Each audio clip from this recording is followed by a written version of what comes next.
Hello, everyone. This is this is Michael Dotterer here in San Francisco, and we're playing a little holiday music. We've got Michael Bublé, Christmas Baby, Come. I think that's what it says. Christmas holiday music.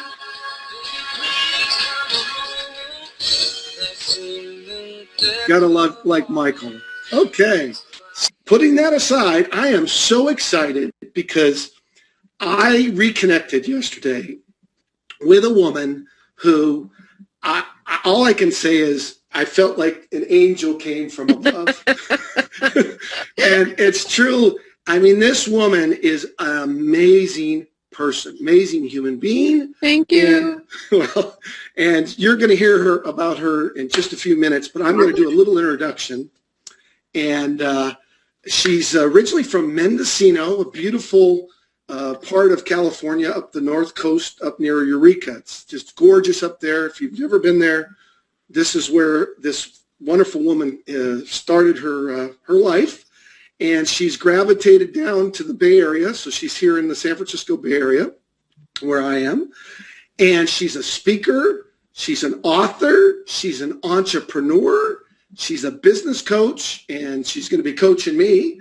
She's also, I think, and maybe she doesn't look at it this way, but she is studying what we call neuro-emotional anti-sabotage techniques, which the acronym is called nesting, and it's helping people remove negative thoughts. So I just want to get on the couch right now and lay down, and because she's going to be my psychiatrist and psychologist too. So I'm going to add that to her. So not only all those things, but an angel from above. She is just amazing. Her books, she's written many books. I mean, and she's going to actually help me write a book. And we talked about she could be the co-author because she can teach all of us whatever we feel passionate about.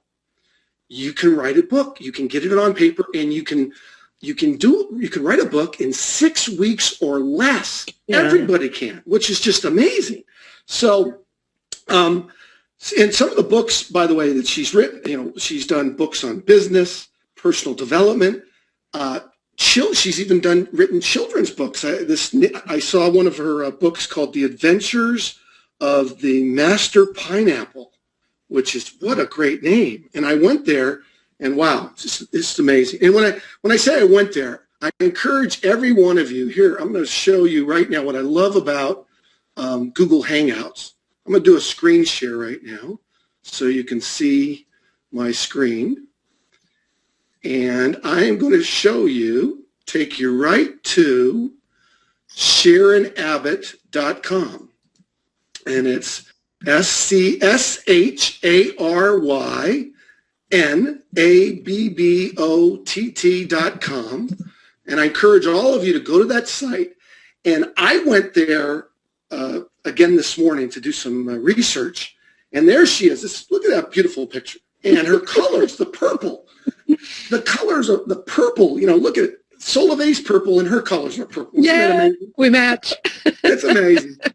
And this site, I started to click, articles and bookstores and it's like going through the pyramids with knowledge and information. It's amazing. So I encourage all of you to go to SharonAbbott.com and she'll be there. And then if you want, you can also go to, because we're going to talk about this at another time, neuro-emotional.com.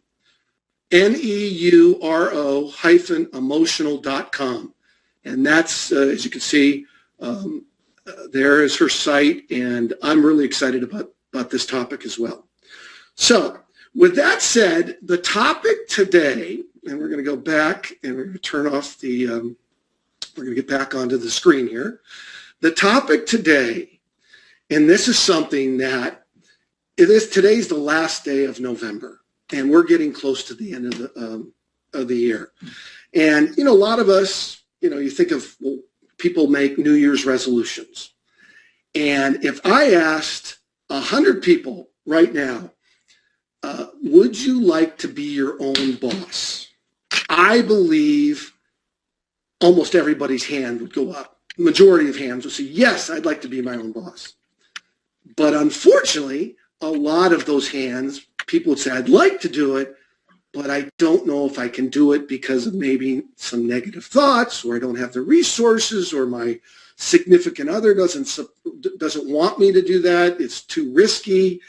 And that's what Sharon is going to talk about today, because you can be your own boss. And she is an expert at helping entrepreneurs become their own boss. So Sharon, without further ado, it's all yours. Thank you for coming. Michael, you are so generous. Thank you so much. And it's so much fun. It was amazing because I had gone back and looked at the thread, and starting back in 2009, you had wished me a happy birthday, and you have not missed a year since then. So, and that was, I think I was on Facebook May 2008. And so I love how you use social media to connect with people. And that the fact is you pick up the phone and you actually call people, which I think is the greatest way. You know, social media provides us a platform to be able to connect with people that otherwise we'd never know. I mean, you and I are 20 minutes apart. You're in San Francisco, I'm over in San Leandro, and we never would have met if it hadn't been for social media. So I love what we can do with social media. And to give you a little more history about, you know, how I got to where I am. I was born in San Francisco, fourth generation California. My great-grandmother was born in San Francisco. My grandfather and my mother were born in the same house in Alameda. My grandfather's parents actually came across the country after working 2 years in the shipyards in Virginia. They earned their passage coming from Ireland and ended up in Alameda. And that my grandfather was born in 1888.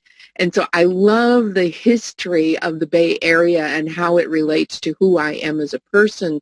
And when we look at our ancestors, it really helps us identify with the things that we are passionate about and helps us really learn a little bit more about ourselves. So I left Mendocino. Actually, I ran from Mendocino. It's such a small community that I couldn't wait to get out into the great big wide world. Went to school over in Chico, got married, moved down to San Diego. My husband was in the Navy during the Vietnam War, and spent 3.5 years in San Diego, and then moved up to the LA area. It never occurred to me that one place was good, one place was bad. I mean, I was so curious about the world that it was a pleasure for me to go out and discover new neighborhoods and to take advantage of, you know, what was around me. And then after leaving San Diego, I moved up to Eureka for a little while, and then back to Chico. And then I was actually, this is kind of mind-boggling for most people who know me, I was an efficiency expert for the State University, California State University. It was still Chico. It wasn't University of California State University. It was Chico State University, and they were in a moratorium in 1977, and I wrote a chargeback system that actually got all the departments profitable. And then Ken Corey, who was then the state controller, said, well, I had to lay off 3 people from my department alone. And when I did the math, I found out that I could leave and those 3 people could keep their jobs. So I went, oh, cool. If I'm going to leave, I'm going to do something really fun. So I picked up and I moved to Hawaii for 5 months. And I just thought that was the greatest thing, you know, treat myself to living in Hawaii for 5 months. But I got island fever. So fortunately, my brother was going to go to Germany for 2 years for being in the Army. And I thought, well, I'm going to come back and see him before he takes off. But it took him, who knows why, 3 months to drive from Georgia to California. So he must have had a really good time, but he has never told anybody what he did on this journey, and we probably don't want to know.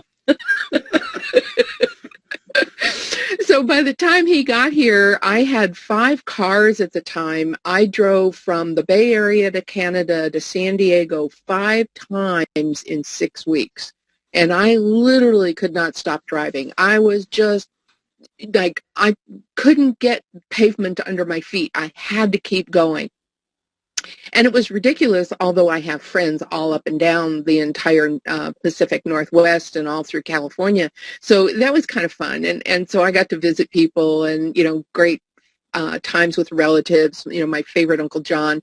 And so I mean, it was kind of a great experience for me. And then I kind of like landed. And one day I thought, geez, I'm going to have to start working because I'm running short of money. So I got a job, and miraculously, 5 months after working, because I was always in the printing publishing industry and I was doing typesetting, we're a very high-end branding design shop in Lafayette. And this woman came in to install our new equipment, and my eyes lit up, and I thought, wow, women can do this? This is in 1977. I thought, wow, I'm going to do this. So I called up the company and they had an opening and they actually paid me, believe this or not, $6 an hour plus an expense account. But to me, that was really good because I was making, I think, 5 an hour, no expense account. And I got overtime and, I got to travel 5 Western states. They sent me to Boston, I think 7, 8 times in the first year to learn new equipment. And I just had a blast. I had so much fun until one day I woke up in Denver and I had no idea where I was. I had no idea where I was supposed to be. And I called my boss and I said, you got to help me because I'm lost. I'm just totally lost. And they call it burnout from too much travel. So I was flying in and out of 5 states a week and driving 1,000 miles a week. And I made it a year and a half doing that before I burned out. So that put me into sales. And because of that sales experience, I was able to work with this Fortune 500 company 8.5 years rather than a year and a half, which is, I was told them I was going to leave. That was it. And they talked me into going into sales. And that sales training that they put me through set me up for the rest of my life to learn how to talk with people, to learn how to engage, how to tell people what they are looking for and not make it like I'm selling to them, but I'm actually consulting them. So everything in my life kind of fell into place, one thing after another after another. And the reason I want everyone to know this background, we had talked about our personal lives and some of the things that we've been exposed to. And most people could not imagine the upbringing that I had. But I'll tell anybody today that regardless of how difficult my childhood was, and I've only met one person who could actually meet me story for story my whole life. And, I've been speaking for over 20 years and, I'll tell parts of the story. I don't get into a lot of the details, but I'll tell parts of the story. And, people cannot imagine that I am who I am because of the way that I was raised. But about, I'm going to say maybe 9 years ago, I was over at this ashram in San Ramon. It's halfway between Castro Valley and San Ramon. And this amazing woman, Amamichi, was coming there, and she is known for hugging children and healing them. And I had chased for 25 years, how do I get through this feeling of not belonging, like not being present, of not being important enough that people should actually pay attention to me. And I went to this event, and the year before, almost the same month, this man had said to me, I know how much work you've done, but can you thank your parents? And I immediately went, for what? And then I went, oh God, more work, more work. So I spent that whole year trying to figure out what it was that my parents gave me. What was that foundation that they gave me? And truly, one of the things that came from my father, and I didn't know this until I was 35, he used to tell people, if you want to get something done, tell Sharon it can't be done.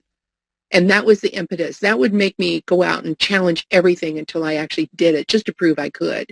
And, I didn't know he was doing that the whole time I was growing up. So what a great thing to have learned that early in my life. From my mother, and this is kind of a backwards compliment, but my mother used to boil, broil, burn, right? So her cooking was not very inventive, and it certainly wasn't very tasty. So I learned to be a gourmet cook because of that. I started cooking for the family when I was 12.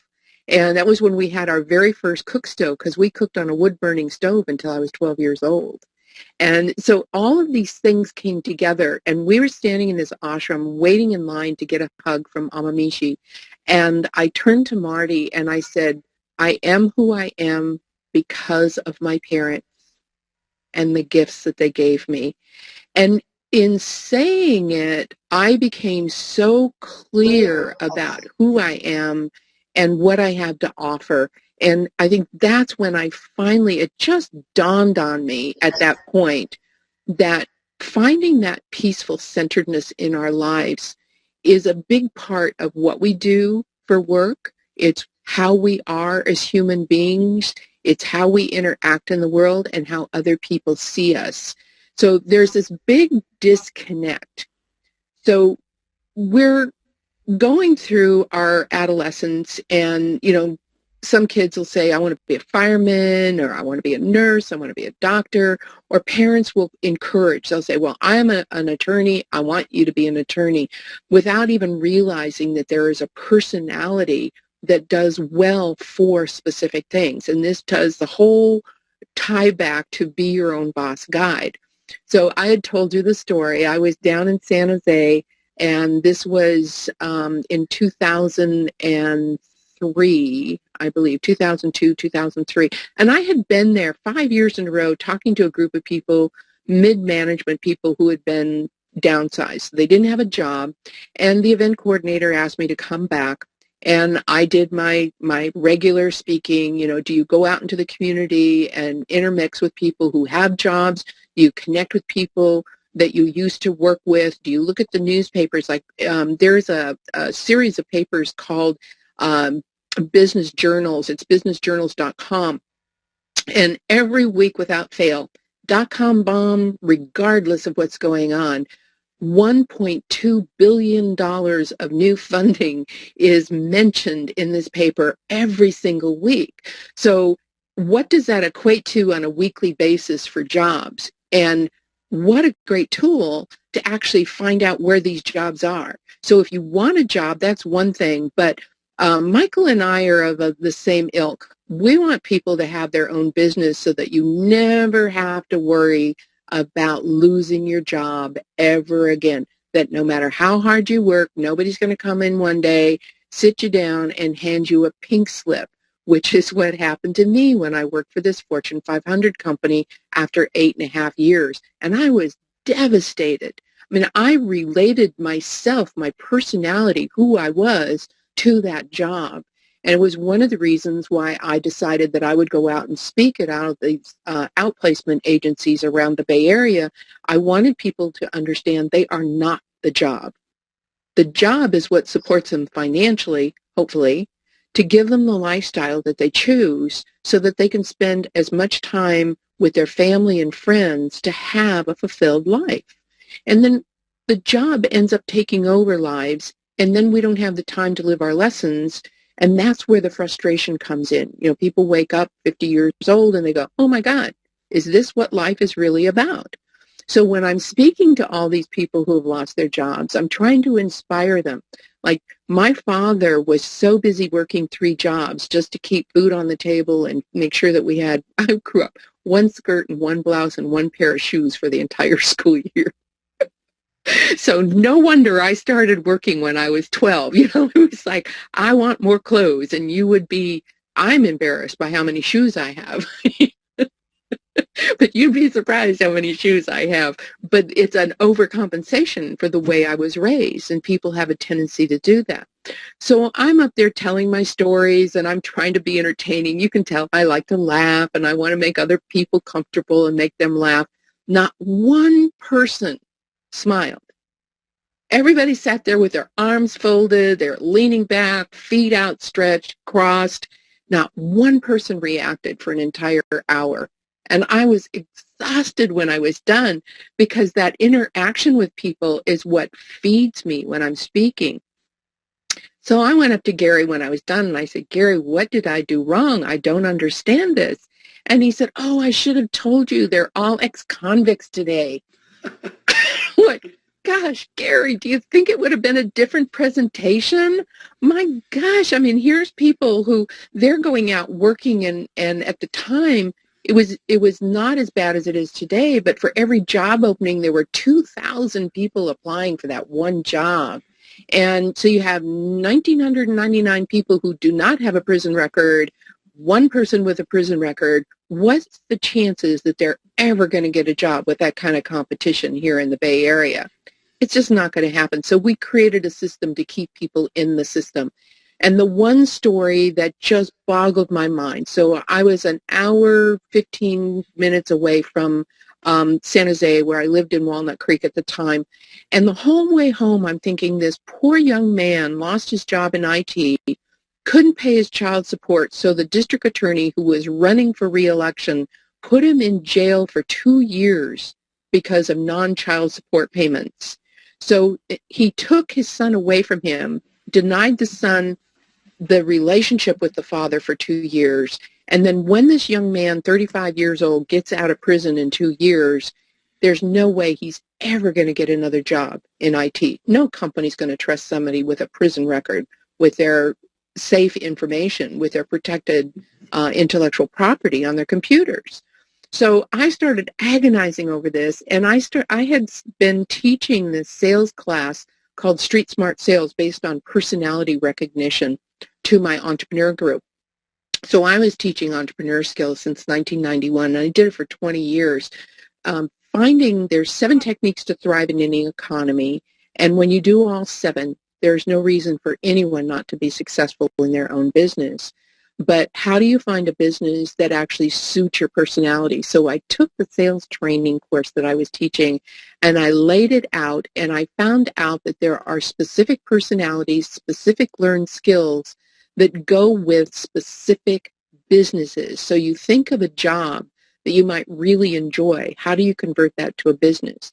So I don't like the idea of, like one of the people who was a client in my Elite Leads business organization, he went into accounting, and after 22 years, he was laid off by one of the Pac-10 accounting firms because they could hire 2 people out of college for the same amount that they were paying him in salary.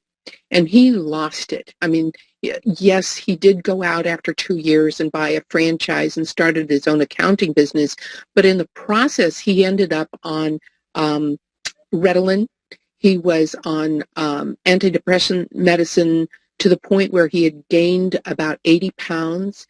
He had must be no circulation, hardly enough to get by, but he had gone pasty white because his blood wasn't circulating because of the effects of the drugs. And so I recognize that people end up doing businesses because of the income. Like when I was speaking at one of the fraternities, the law fraternity down in San Jose, this young man came up to me and he hugged me, and his eyes were all misty, and he said, I wanted to thank you for giving me permission for not becoming an attorney. And I went, well, gosh, you're 20 years old. Why would you need permission? Both of his parents are attorneys. And they figured if they were, he would be, because of the exposure to their careers. But he wanted to be a sports coach. He didn't want anything to do with the law. And I said, well, you're going to have to break this to your parents. But I don't think anybody should ever have a career unless they're passionate about it. Imagine, this is a really awful statistics. More dentists commit suicide than any other profession there is. That's mind-boggling. The reason is, partially, is that a lot of dentists get into it because of the income, the prestige, maybe because of a family member, and then they realize that their whole life is putting their hands in other people's mouths, and every day is so routine that it doesn't really offer them a chance to develop who they are.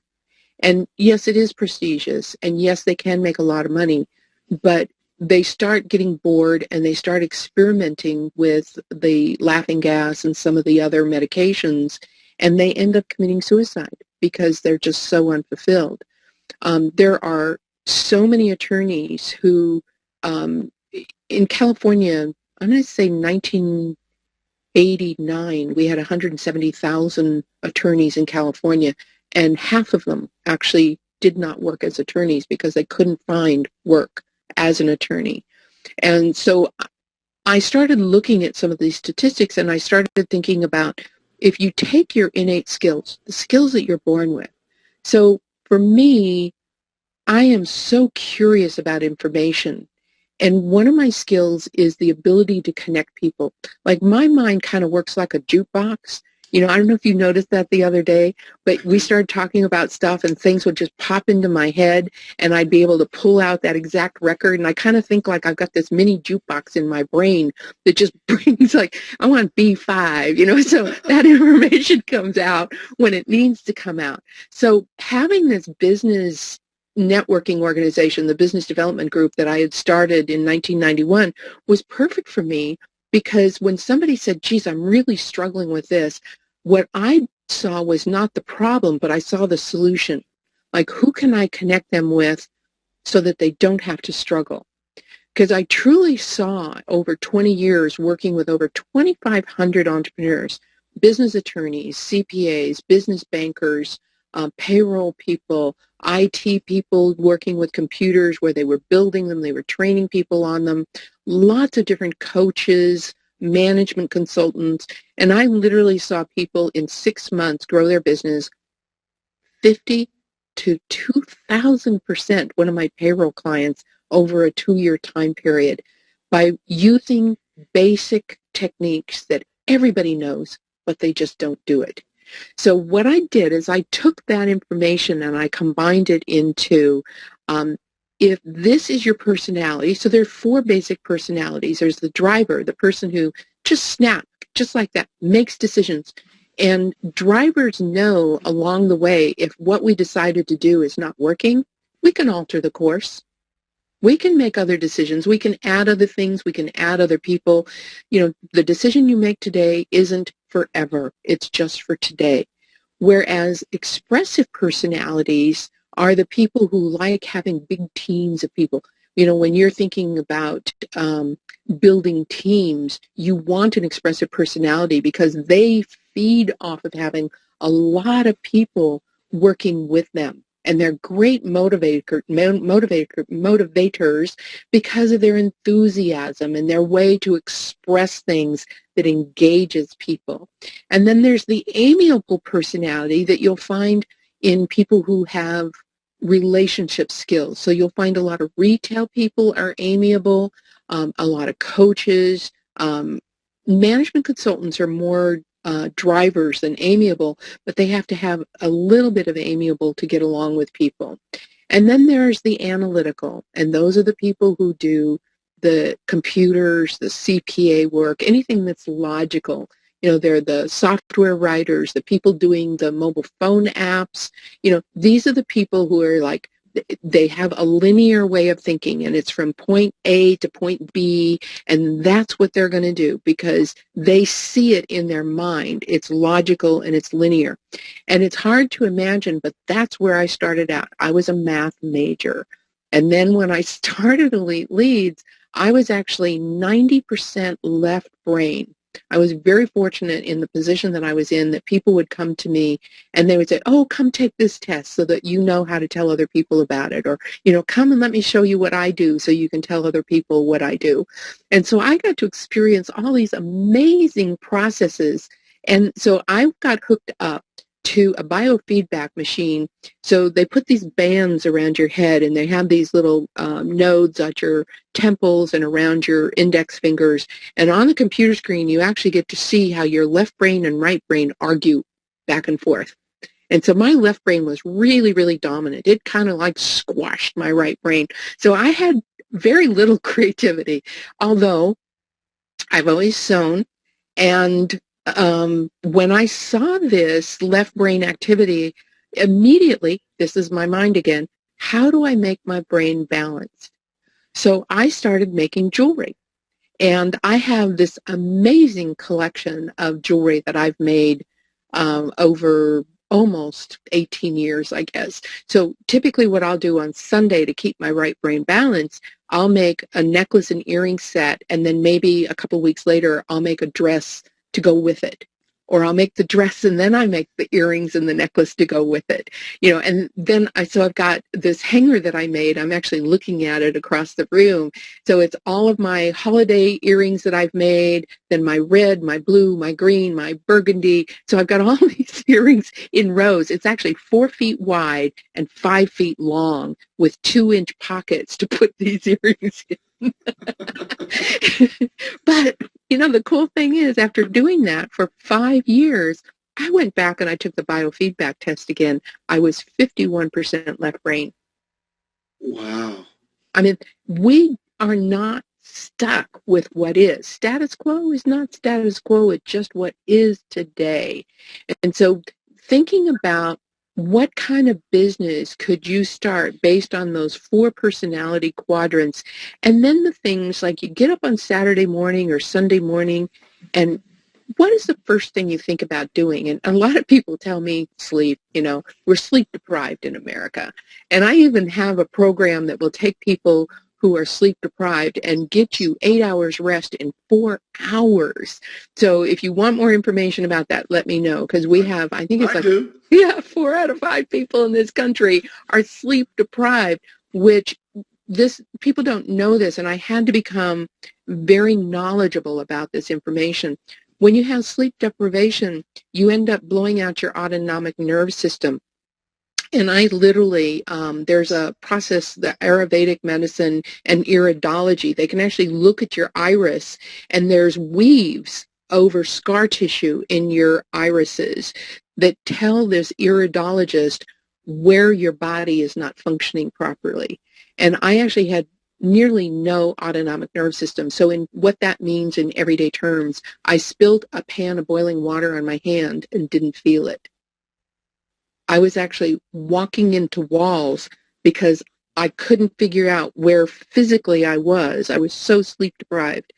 And so, accidents are going to happen. Well, we all drive, and so we get into a car and we're really tired, and then we're putting other people at risk. So it's a very dangerous thing to be sleep deprived.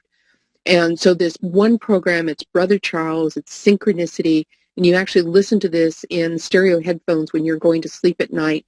And in 4 hours, you can wake up and feel like you've had 8 hours rest. I mean, it is absolutely amazing. So there's so many tools that are available that most people don't know. And I've just gathered all these tools. That's that jukebox mind again. It just kind of comes out with this stuff, and I collect it. I'm an info junkie, and I gladly admit that because I know what to do with the information. So let's say you were like my brother, who he actually passed away. It'll be 5 years in January. He had colon cancer, and they infected him with HIV when they were doing surgery. And then instead of 6 months, we actually got 10 years. Through this process, it was a good reason why I had to learn all these health issues. And I took over his care, and that's exactly why he got the 10 years instead of 6 months. So there are ways of overcoming everything. I grew up stuttering. You'll hear me pause at very odd times, and it's me automatically now, without even thinking of it, giving my brain and my tongue a chance to catch up with each other. And so you don't know that that's part of my habit from stuttering, but when I'm speaking, I rarely stutter. But the pauses are so obvious to me when I'm watching the videos afterwards, but they're not when I'm speaking. People don't recognize it. That's why I'm doing it. So there's this ability that we have. So here I was, 15 years old, and my English teacher kept me after school every day, had me read Shakespeare while holding my tongue. And at the end of my sophomore year, I no longer stuttered. Pretty cool, huh? That is So cool. the next year, because I didn't stutter, I used to say things like, my daddy's from Texas. Now, I was California born, raised in Northern California. There was no excuse for me to have a Southern accent. My dad didn't have a Southern accent, but I always called him daddy. And for some reason, that always came out like a Southern drawl. And so then I spent my junior year correcting my enunciation, so I no longer had that slurpy way of talking, which I think is very endearing, but I really didn't earn it growing up in California. So then I got through that, and I looked down one day, starting my senior year, and I realized that I walked pigeon-toed. I would trip myself constantly, walk and trip, from the time I was a little kid. So I spent my whole senior year walking like a duck with my feet pointed out. And at the end of my senior year, I was walking straight without even thinking about it. Now, imagine at 17 years old that I realized there was nothing that I could not alter about myself if I wanted to, if I chose to. So every year on my birthday, I actually choose one thing about myself or my life that I want to change, and I work diligently on it every single week so that by the end of the year, that has altered. And it's proof that no matter where we came from, I mean, we know, like Oprah is one of the most prime examples, referred to probably more often than anyone else, from her humble beginnings to being the multi-billionaire that she is, and the good that she has done around the world, and especially for children who don't have anyone to speak up for them. So there is no excuse. If one person's accomplished something like that, anybody can accomplish that. And so, I want to encourage people to think about the things that you really love to do, the skills that you have and the skills that you have learned throughout the years, but the things that you would just jump out of bed on the weekend and go, this is what I'm going to do. Because one of the things that they have found, people who have jobs, more heart attacks happen on Monday morning than the 6.5 days of the week combined. So going to a job you hate, people would rather have their heart attack them than to face that job one more day. And I love putting it that way because it's a gross example of how people have been coerced into doing something with their lives that they don't relate to, they're not enjoying, they don't want to do it, and it's not supporting the lifestyle that they truly deserve.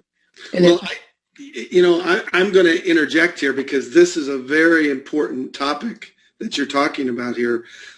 I believe that our school system and our whole system tries to inculcate children to, you go to elementary school and then you go to junior high school and then you go to, high school, and then you graduate and you want to go to college. And if you do all those things, there's going to be a job at the end of the rainbow. Right. And we now know that that's not the case. That is not the case. Our politicians in Washington, in my opinion, are lying to us. The media is lying to us. And what I want to do in a massive way through social media and through your good work, Sharon, is to let people know they do not have to follow that track and get disappointed.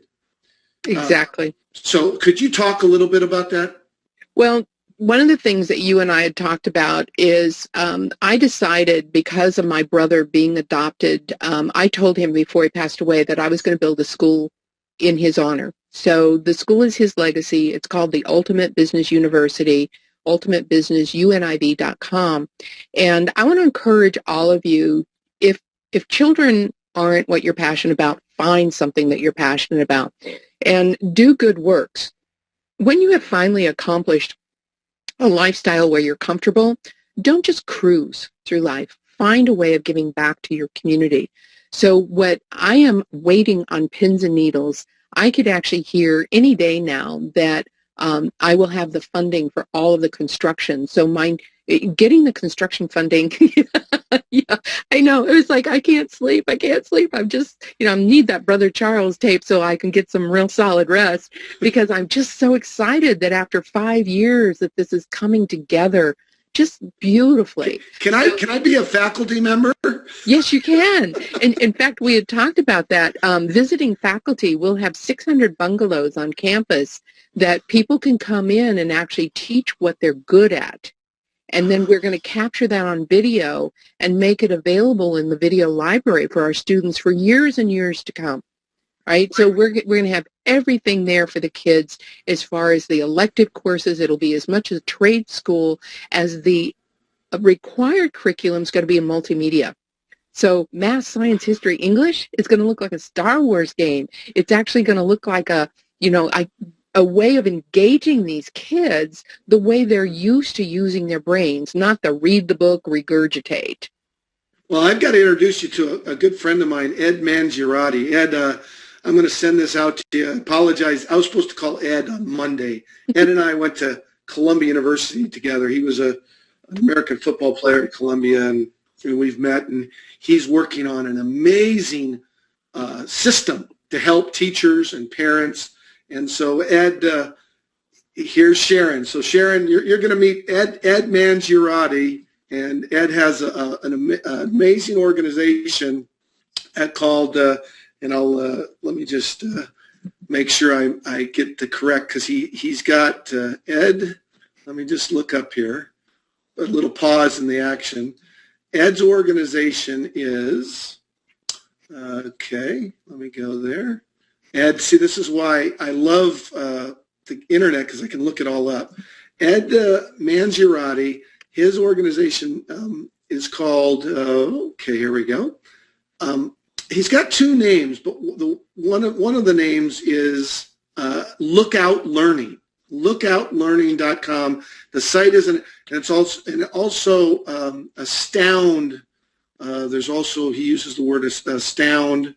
And so anyway, I didn't mean to get that off, but just remember, Sharon, Ed Mangiarotti, really excited to connect you with him. Cool. I love it. Okay. Back to you. Sorry. Yeah, we never know what's going to happen when we start these conversations. It's so much fun. So this whole process of, deciding that I was going to do this school, and I didn't know at the time that I told my brother how big it would get. So I have reached out through my contacts through being, in the business environment, and one of the people has a stable of CFOs. Well, one of them just happened to call like the week before, like the Friday before when I called on Monday, and they've actually launched 3 charter schools, and they want to work with me. And this is how magical it is. I went to Dallas for a real estate training event, which later I found out you can't do in California because of the non-disclosure laws that we have here in California. But I was standing at this Fairmont Hotel in Dallas, and a man standing 2 feet from me talking to the Dallas Chamber director, he said, Belize. And I went, oh my God, that's where I'm going to build the school. And we started talking, and 3 days later, I get an email, and it's signed the Honorable Tench.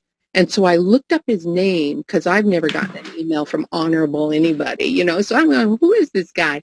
He's the ambassador to Belize, based in Houston, who happened to be in Dallas at the same moment in the same hotel that I was. Wow. And that's how magical this is. And so everywhere I go, people are just, oh, let me introduce you to this person. Let me introduce you to that person. Oh, I've got a connection here. I want to be a teacher. I have people all over the world who are involved. And we haven't even launched the school yet. So it's a powerful thing to do when you're passionate about something. Well, so by the way, let me just I'm going to just interject. This is what Ed wrote to me. It's not astound. It's astonished. Sorry, Ed. It's the astonished team, and Lookout Learning is the concept, has a special responsibility because we can literally save and change the lives of millions of children and their families. Right here in America, 55 million K through 12 students, 55 million, 20% get a BA, and 20% drop out approximately of those 55 million. And the middle 60% lead lives of what you are talking about, Sharon, quiet desperation. Right. And Ed says, and I'm reading this from, this has to change.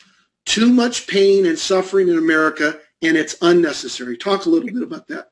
Well, we had talked a little bit about the statistic that absolutely floored me. When I graduated high school in 1968, and yes, I'm dating myself, but I don't mind. I think I've earned every year. There were 90% of all students in America who graduated high school. Today, it's 60%, right? That's 30% less. And there's no excuse for that. Now, out of that 40% who don't graduate high school, that's 15 million students a year. A year. Half of those students will be incarcerated or dead by their 35th birthday. And it's really no fault of their own. Now, there's a part of me that says, okay, when you're 18 years old, you've got a little bit of learning to do. By the time you're 21, you have to take responsibility. But if you actually don't have somebody championing you, you don't have somebody backing you up, if you don't have somebody saying, wait a minute, that is not the truth. You can actually do anything you want in your life. All you have to do is go out there and figure out how to do it. And I've proven that time and time again. Well, the chances of you breaking out of the mold are not very good. And we talked about the incarceration record. You know, there's Bill Campbell, who was the one of the coaches at the Chicago Bulls. He has a prison ministry program, and what he found was that 90% of all black men in prison did not have a father in their home when they were growing up. And my mind went, is it that simple? We just need to put men in their lives to change the statistic? And if that's the case, why haven't we done it? How long have we known that without doing something about it?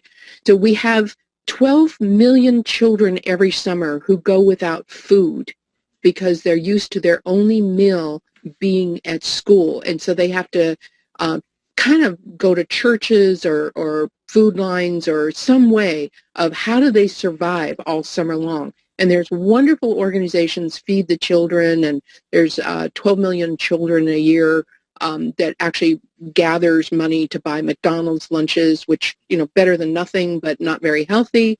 You know, there's lots of organizations out there, but most people don't know that we are third from the bottom of children dying from malnutrition in the United States of all countries in the world.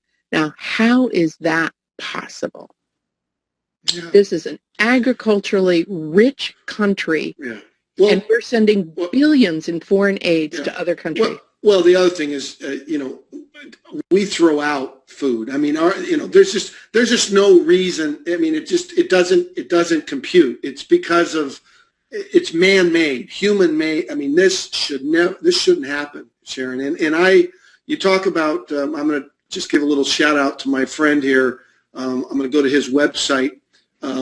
This is a good friend, Gary Nobles, who Gary played football. We were teammates with the Raiders. And here's Gary's website. It's called Fathers Being Fathers, Responsible Fathers Network.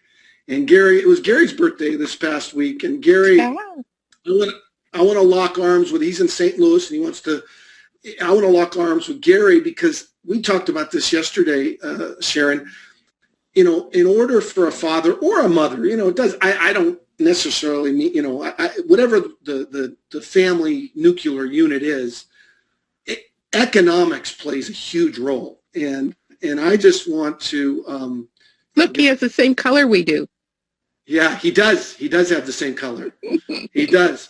But talk about, I mean, this is why, I mean, we were talking about this yesterday, the connection between economics and we know that money doesn't bring happiness. There's a lot of people who have a lot of money that are unhappy. But when you talk about the foundation, food, shelter, clothing, and if a father or even a mother, whomever is in part of that family unit, if they don't feel like they can provide the sustenance for their family members, what happens to that family unit, Sharon? Yeah, it just shatters. And, you know, people can only take so much, you know, and it's like, I remember when my dad turned 45 years old and I walked into the house and he was actually crying. My dad was stoic. He never cried. He never got emotional. He laughed, but he never got emotional. And, you know, we were told to leave the house. And so me, being very curious and wanting to know what was going on, I went outside, but I hung out by the bedroom window to find out what was going on. And it turned out that my parents were so upside down. And I mean, literally, we had this house that was a Quonset hut out of Alameda Air Station, and I was 12 years old. So 6 years we lived in this house. There were no steps. We had wooden boxes. I mean, we had no interior walls or ceiling, which was cool because my dad would get the tallest Christmas tree he could that touched the roof. But the fact was, we had, it was freezing cold up there. We had to have so many blankets on our bed that my mother had to come in and pull the blankets off so we could actually get out of bed. It was that heavy. And here was my dad feeling so inadequate. He made $125 a month as a surgery nurse in Fort Bragg. And he decided he was going to go back in the Navy. And because he was 45, they turned him down. And that was like his last hope. That was the last playing card that he had. So my dad was probably a little more resourceful because a small town, there aren't many jobs, there aren't many things to do. So my dad went and talked to one of the nurses that he worked with, and her family owned a farm. And they had a truck, and he talked them into letting him borrow the truck and then pay for the gas and wear and tear. He went to San Francisco and he picked up fresh produce, and he dropped it off at all the produce stands all the way from San Francisco to Fort Bragg. And don't know how much he made, but it couldn't have been that much. And then he went after work, because he went into work at 5 in the morning and he got off at 3. And he went around to all the secondhand stores, the junk stores, and he found bicycle parts. And he brought them home, he sanded them down, he cleaned them up, and he sold these bicycles for $25. And that was how we just got by. And literally, at that point, we were allowed one piece of bread a day, and we made the bread. So it wasn't very expensive. We traded food. We bartered our food. I had to walk down the road from the time I was 6 to the chicken ranch so that I could polish chicken eggs on Sunday so that I could walk home with this fresh chicken that was freshly plucked. So we had chicken dinner every Sunday. I mean, this was like extreme poverty, but he got us through this the best way he could. Well, there are a lot of people out there who don't have that wherewithal. They don't know where to turn. And Be Your Own Boss Guide actually breaks down the innate skills, the learned skills, and the personality, and shows how to build a business to earn $50,000 a year minimum. The average is $1,500 to $2,500 to get started in the business. And it's basically a guide that says, when you have the skills to work with your hands, you might be good in construction, or maybe you'd be good at building decks or patios, or, something that people would want, and then where are those people? Look at all the new home developments there are. So you can actually go to these new home developments and get clients just by putting postcards that on gotprint.com, you can get 1,000 postcards for $40, 4-color, printed front and back. And you could just actually leave this on front doors with people so that you're able to have the ability to get clients without a really expensive way of marketing your business. So there's just so many things that people can do that they don't know. And this is like giving people permission. So this is a prime example, although it really was so special. I was speaking at PennNet over in Pennsylvania, the Peninsula, Burlingame. And this man, I said, how many people have been laid off, once, twice, 5 times, 10 times? We got to 20 times. And this man had been laid off 20 times in 20 years. And you'd think, well, what's wrong with this guy? Well, he just kept working for companies that would be absorbed and lay him off time after time after time. Yeah. That's just, Sharon. It makes you crazy, doesn't it? Well, it makes me, because, we talked about Peter Drucker yesterday. Yeah. Peter Drucker is one of my heroes. And Peter Drucker said 10 years ago, before he passed away, in his book, The Knowledge Economy, that there are more opportunities today than the history of humankind. And that the problem is that people don't know. They don't know about the opportunities. And if you are in a job right now, you should thank your lucky stars, love your job, but also prepare for when that job goes away. Because in a capitalist system, society, is if they can take a machine or something that can replace you, that's just what's going to happen. So you need to prepare for that. And there are opportunities to be your own boss, to have your own revenue stream coming in, so that when the time does come that you have to leave your job or you're outsourced or whatever, it's not as painful. Exactly. So what I did, I normally don't do this, but my heart just aches for this guy. He was 52 years old. His wife divorced him after the 10th time. He had spent his children, he had 2 boys, he spent their education fund, so he had nothing left for them to go to college. He had taken all the money out of his IRA, and he was now living in a room in a house and driving a car that was over 20 years old that had a coat hanger for an antenna. And it just broke my heart to think, here's a guy who was making $80,000 a year and had gone through this upheaval in his life 20 times. It is so demoralizing.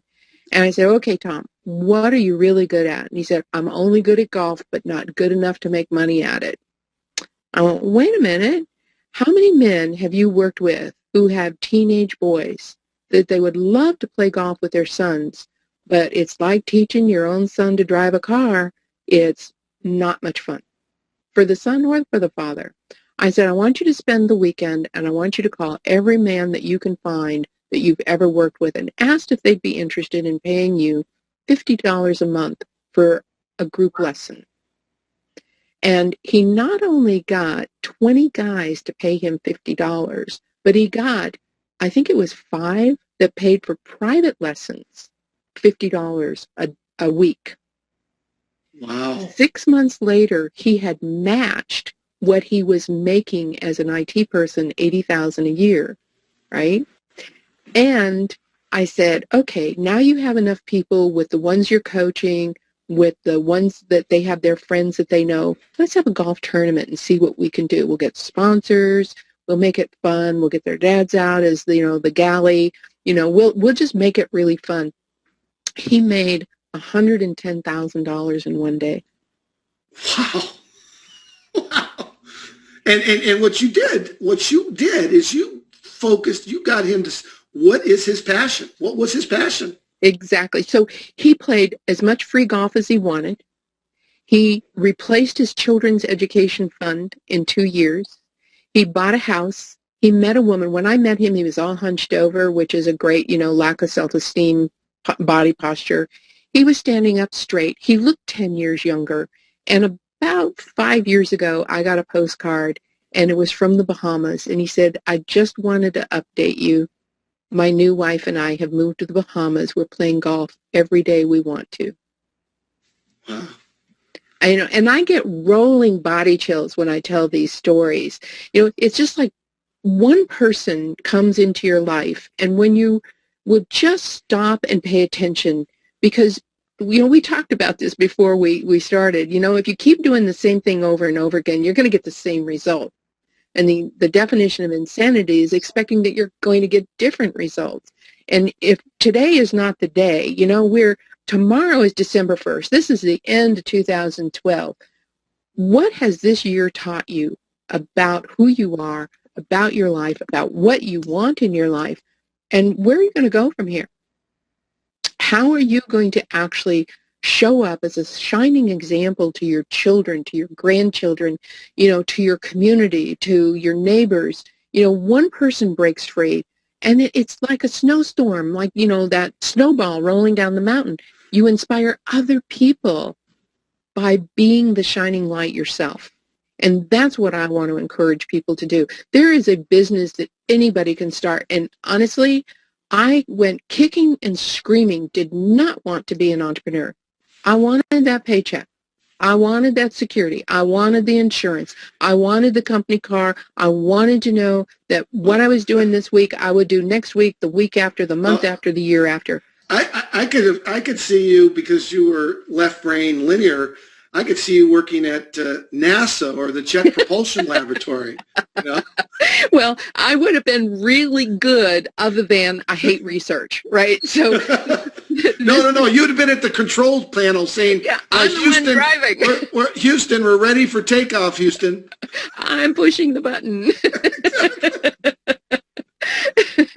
So I love to show people how to actually break out of these molds. And that kind of brings us to the second book, The Neuro-Emotional Anti-Sabotage Technique. Now, I kind of alluded to the fact that my parents were very dysfunctional parents, and I was raised with every abuse you could imagine. You and I talked about it a little bit, but, the big story is I am who I am today because of all the lessons that I learned. No matter what I went through my childhood, no matter what I experienced, it has brought me to who I am today, and I am so grateful for all those lessons. Now, it hasn't always been the case. I had to learn how to embrace those lessons to really wrap my arms around, yes, my parents were abusive, but it taught me to be sensitive enough that I actually learned how to create this program, which will remove every negative emotion that anyone has ever been exposed to. And the negative emotions are what hold us back. We talked a little bit about sports, and, I kind of was fighting this, for the school, for UBU, the Ultimate Business University, thinking, I'm not going to let them play football. God done it. I don't want these kids to be hurt. I don't want to be responsible for doing it. And then somebody said to me, who happens to be from the Detroit Lions, he said, Sharon, you're going to cheat them out of the possibility of having a football scholarship if they're really good at football? Oh, darn. Well, I do have to, Sharon, I do have to add, okay, I want to mention, yes, sports is wonderful, but there's the most popular sport in the world is soccer. And if any of you know how I feel about this, soccer, I love soccer. The reason soccer is the most popular is every country in the world, you just need a ball and put up two sticks for, it's not expensive. Game to do. Yep. It's not expensive. Now, if Ultimate Business University wants a soccer team, you should have a soccer team. But again, I caution people: the hitting the head with the soccer ball. Wrong. We will not do that. And unfortunately, the sports like hockey, boxing, and American football, you're hitting the head.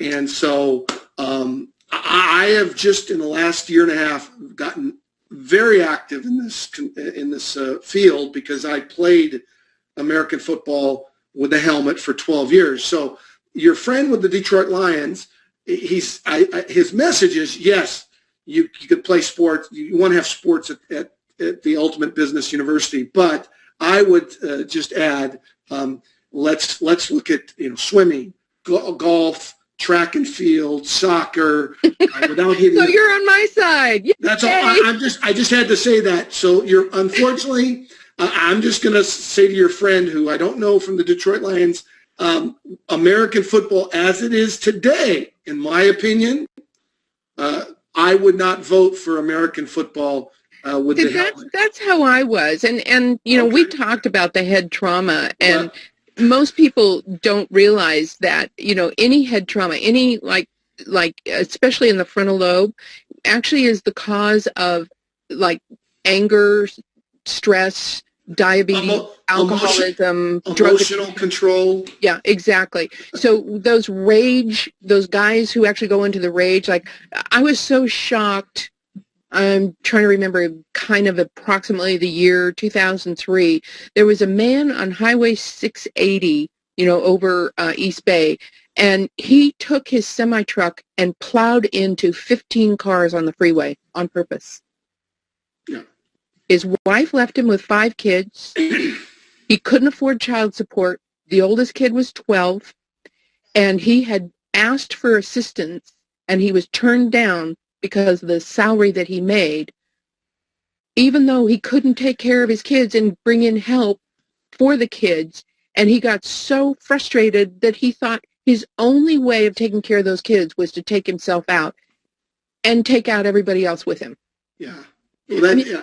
it's not logical, but you can understand when people are pushed to their limit. Yeah. Well, I do have to, getting back, and again, I apologize, but you're touching a very touchy thing. I have to read this to you. This was a quotation in the New York Times today, or yesterday, from a specialist, a concussion specialist and researcher from Burlington, Ontario. And he said, the culture is entrenched at all levels, from pee-wee to university. Now, he was referring to hockey. It's the same thing with American football, from Pop Warner to Stanford University and all of the American football. Dr. Paul Eklund, a concussion specialist and researcher in Burlington, Ontario, and the lead author of the study. He says, in quotations, concussion is a significant public health issue that requires a generational shift. As with smoking or seatbelts, it just isn't going to happen overnight. It takes massive effort and collective movement. Now, what I want to say here, Sharon, is thank God for the internet, because this can go viral. And I want this to go viral so that the whole world knows about Sharon Abbott and the good work and the amazing work, the angel that she is for not only me, but that she can be for you, but also the passion that I have for this terrible tragedy that's going on right now, where people are playing sports where they're hitting their head. And 10 years from now, I'm predicting 10 years from now, Harvard University, Yale, Princeton, they are not going to play American football as we know it today. Now, that's my prediction, because they don't make money from it. It's not a big business at Harvard or at Princeton or at Columbia, and they're going to lead the way. And Chris Nowinski, who's written a book, let me see, it's called Head Games, and I don't have it here in front of me, but in any event, you can go to headgames.com. Chris Nowinski happens to be a graduate of Harvard University, and he's one of the spokespeople about this topic. But in any event, I apologize, Sharon. I just get real excited about this. No, I'm right there with you, because one of the things that I have found is there are so many things that people can do to reverse. Like we didn't even talk about this, but this is a scalar wave laser, and it has all of the Rife settings in it. The Rife machine was invented in 1935 by Dr. Royal Rife, and he was actually curing people of cancer in 1935. And he was put in prison because he was actually curing them not using drugs and surgery. His machine is what I was told in 2000, that I had breast cancer and I had 6 months to live, and here it is 12 years later. And so what did they know? And I used an original Rife machine, and this laser, the scalar wave laser, has all of the settings in it, but it also has settings to reverse the trauma of the frontal lobe. So you can actually make that frontal lobe come back to the size that it's supposed to be, so you no longer have the rage, and then combining that with the nesting, the neuro-emotional anti-sabotage. I definitely need that. Can you put that up? Yeah, I wonder if it'd work through the computer. By the way, when you were diagnosed with breast cancer, did you do any chemotherapy? No, I refused to. I had seen what it did to my brother 2 years earlier, and I was appalled. They burnt my brother from the waist to his knees. He had no skin at all on his backside from the radiation. Yeah. The chemo was so awful. It's worse than any human torture I could imagine someone going through. And they kept messing up the dosages, and so he had to go through it 5 months straight, 5 days a week, every week for 5 months. And it made me ill to think of what he went through.